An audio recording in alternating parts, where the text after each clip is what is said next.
আর নয় চপ সিঙ্গাড়া।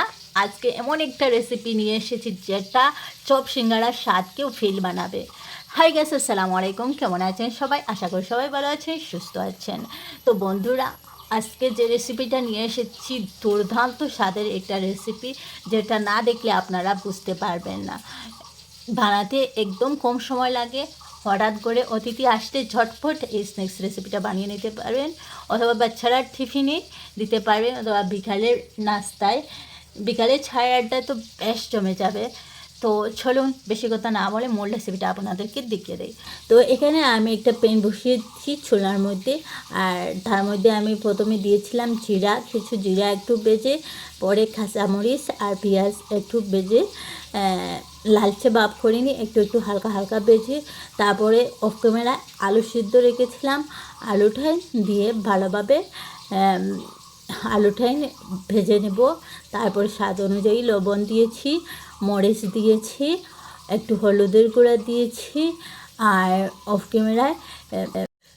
ক্যামেরায় গ্যাস ভুলে গেছি, তো অফ ক্যামেরায় আমি একটু চাট মশলা দিয়েছি, আর এটা ভালোভাবে ভেজে নেব। আর এই প্রতিদিনের মতো আমি নর্মাল আলু ভাজি করলাম, আর বেশ কিছু মিক্সড করিনি, আর খেতে দারুণ হয়েছে বন্ধুরা। একবার এরকম আলু ভাজি করে দেখবেন, অনেক স্বাদের হয়, খেতে দারুণ হয়। আর যে এই পর্যন্ত দেখে লাইক দিতে ভুলে গেছো, প্লিজ একটা লাইক দিয়ে ভিডিওটা দেখার অনুরোধ রইল। তো দেখো বন্ধুরা, তোমাদের সাথে কথা বলতে বলতে আমার আলুটাই হয়ে গেছে। তো বন্ধুরা, আমি চুলাতে চলে এসেছি, আর এখানে একটা কড়াই বসিয়ে দিয়েছি, আর এখন বাটি মাপে 2 বাটি জল দিয়ে দিচ্ছি। ছোটো বাটির মাপে 2 বাটি জল দিয়ে দিচ্ছি, সাথে দিয়ে দিচ্ছি সামান্য লবণ। আর বন্ধুরা, বলক ওঠা পর্যন্ত আমি অপেক্ষা করব। তো বন্ধুরা, দেখতে পাচ্ছেন জল ট্যাঙ্কি বলক চলে এসেছে। এখন আমি যেই বাটির পরিমাণ জল নিয়েছিলাম, ওই বাটির পরিমাণ 1 বাটি সুজি নিয়ে নিচ্ছি। তার সাথে নিয়ে নিচ্ছি ওই বাটির পরিমাণের হাফ বাটি ময়দা। আর এখানে আমি চুলাটা কমিয়ে দিয়েছি। এখন আমি একটা হাতার সাহায্যে এটা নেড়েছে একটা ড্র বানিয়ে নেব। তো দেখতে পাচ্ছেন আমার ব্যাটারটা বনে রেডি হয়ে গেছে। এখন আমি গ্যাসটা অফ করে দেব। এখন বন্ধুরা, আমি ডোটা একটু ঠান্ডা করে নিয়েছি, তার মধ্যে দিয়ে দিয়েছি সামান্য চিলি ফ্লেক্স।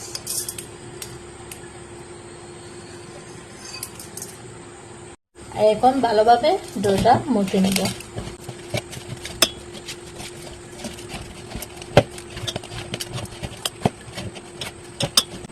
আর এখানে বন্ধুরা ধনিয়া পাতা দিতে পারেন, তো আমার কাছে ধনিয়া পাতা নেই, সেই জন্য আমি আর এড করলাম না। এখানে শুধু চিলি ফ্লেক্স অ্যাড করেছি। এখন ভালোভাবে ডোটার মধ্যে নেব। রেডি হয়ে গেছে। এখন আমি ডোটাকে 2 ভাগে ভাগ করে দেব। তারপর আমি একটা ড্র নিয়ে নিচ্ছি, আর একটা ডেকে দিয়ে দিচ্ছি, কারণ ঠান্ডা হলে শক্ত হয়ে। এখন একটু ময়দা দিয়ে একটা রুটি বেলে নেব।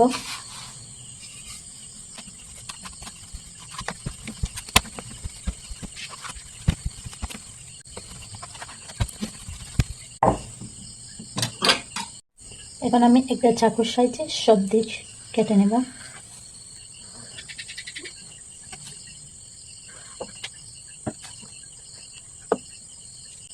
তো দেখতে পাচ্ছেন বন্ধুরা, এখন আমি মাঝের দিকে এক কাটা দিয়ে দেব। তারপরে তো এখানে আমার 4টাই বনেজ রেডি হয়েছে। দেখতে পাচ্ছেন। এখন আমি যে আলুর পুরটাই বানিয়েছিলাম, সেইটাই চানাটার মধ্যে দিয়ে দিচ্ছি।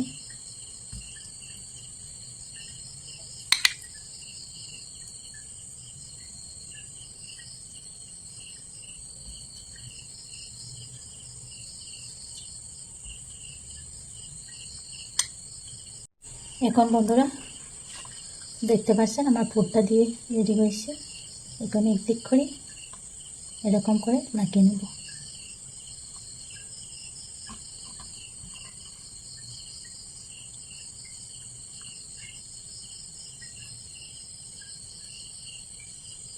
দেখেন একদম রেডি হয়ে গেছে। আর এখানে আপনারা রুটিতে ময়দা ধনিয়া পাতা দিতে পারেন। আমার ধনিয়া পাতা ছিল না, তাই আমি দিইনি।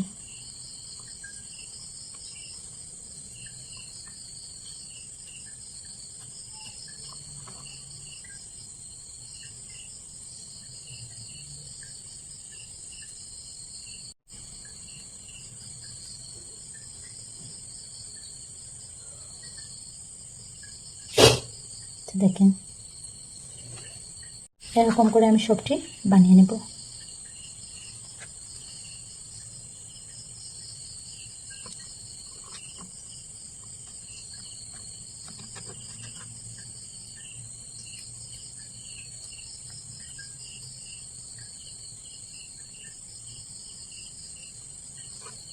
দেখেন আমার অনেকগুলো সন্দেশ বনে রেডি হয়েছে, অনেকগুলো স্ন্যাক্স বনে রেডি হয়েছে। দেখতেই পাচ্ছেন কীরকম সুন্দর হয়েছে আর কীরকম লবণী হয়েছে। আর এখানে ধনিয়া পাতা দিলে আরও সুন্দর হতো, কিন্তু আমার ধনিয়া পাতা নেই। গ্যাস ঘেসে একটা প্যান বসিয়ে দিয়েছি, প্যানে সামান্য তেল দিয়েছি। আর এখানে একটা একটা করে দিয়ে দেবো, ভেজে নেব।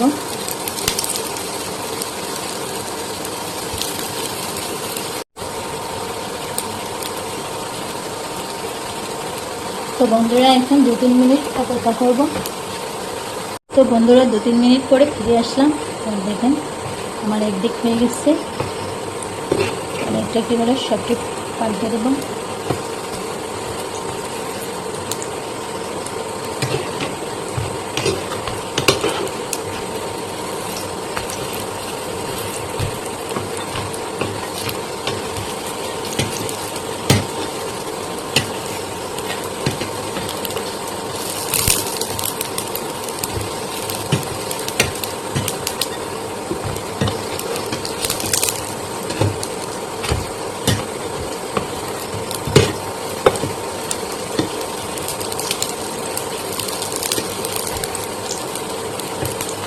আবারও 2-3 মিনিট অপেক্ষা করব।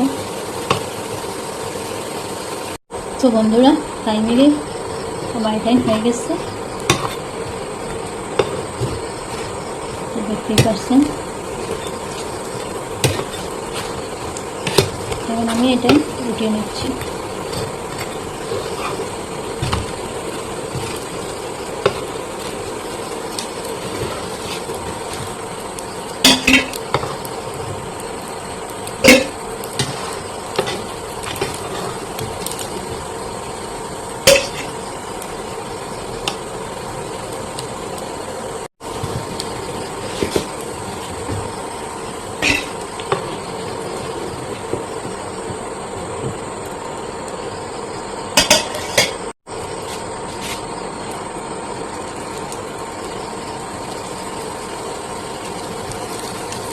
তো বন্ধুরা ফাইনালি আমার আইটেম বনে রেডি হয়ে গেছে। আর দেখতেই পাচ্ছেন কীরকম হয়েছে, অনেক লবণীয় হয়েছে আর দেখতেও অনেক সুন্দর হয়েছে, খেতেও অনেক টেস্টি হয়েছে, দারুণ হয়েছে বন্ধুরা। তো বন্ধুরা দেখেন বাইরের থেকে ক্রিস্পি আর ভেতর থেকে একদম সফট। একবার হলে ট্রাই করে দেখবেন, না ট্রাই করলে বুঝতে পারবেন না। তো এটা আমি আপনাদেরকে দেখিয়ে দিচ্ছি, দেখতে পাচ্ছেন বন্ধুরা। তো বন্ধুরা আজকে এই পর্যন্ত। ভিডিওটা কেমন লাগলো, ভালো লাগে তাহলে লাইক কমেন্ট শেয়ার করতে বলবেন না। নতুন বন্ধু হয়ে থাকো যদি প্লিজ আমার চ্যানেলটা সাবস্ক্রাইব করে নোটিফিকেশন অন করে দিও, যাতে আমার নিত্য নতুন ভিডিও আসলে সবার প্রথম তোমাদের কাছে পৌঁছে যায়। তো বন্ধুরা আজকে এই পর্যন্ত। যদি আমার কথা কোনো ভুল ত্রুটি হয়ে থাকে তাহলে আমার দৃষ্টিতে দেখবেন। সবাই ভালো থাকেন, সুস্থ থাকেন, নিজে খেয়াল রাখেন, পরিবারের খেয়াল রাখেন। আল্লাহ হাফিজ। আসসালামু আলাইকুম রহমতুল্লাহি ওয়া বারাকাতুহু।